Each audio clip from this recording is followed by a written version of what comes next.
Today we're going to go over how to saute red onion and butternut squash. We're also going to go over how to peel it.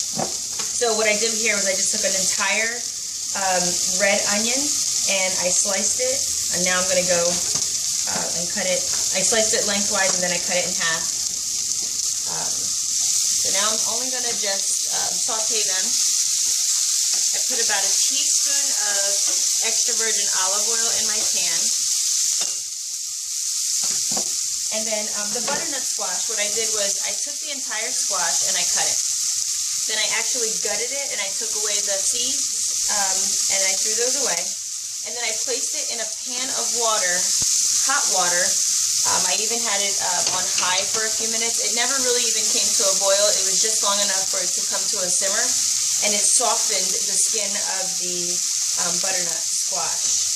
So now what will happen is it'll just make peeling it a little easier. Some people don't mind using a regular potato peeler to do it, but I still find that I work really hard to have the skin come off of it.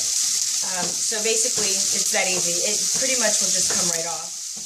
Actually, some of it will even just peel off. So it's really that much easier to do. So I put it in a pan of water, hot water, for just about, actually it was not even 10 whole minutes. So not long enough for the butternut squash to actually cook because it's still pretty al dente. But we're looking for it to just kind of be that way because when we put it in the pan to cook with the onions, we don't want it to get way too soft. We still want it to be just fork tender like you would a potato. We're going to treat it just like a potato.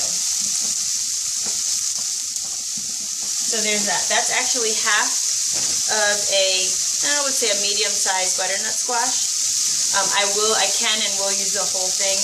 In other dishes, I can make beef stew and replace potatoes with butternut squash. But today I'm just making like a hash. So I'm sauteing those onions. It was a whole red onion. It was sliced. It's not really diced, but it is sliced. And then I'm going to add the butternut squash.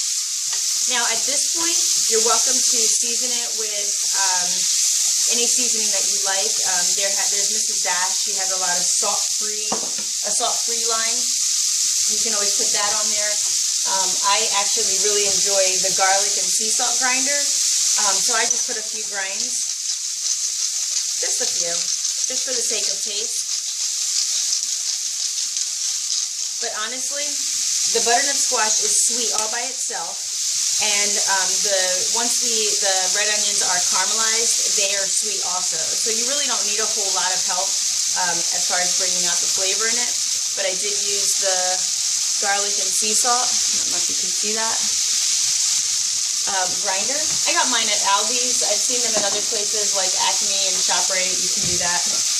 But that's about it. So this is a great side dish for anything that you're making. So hopefully you'll try it.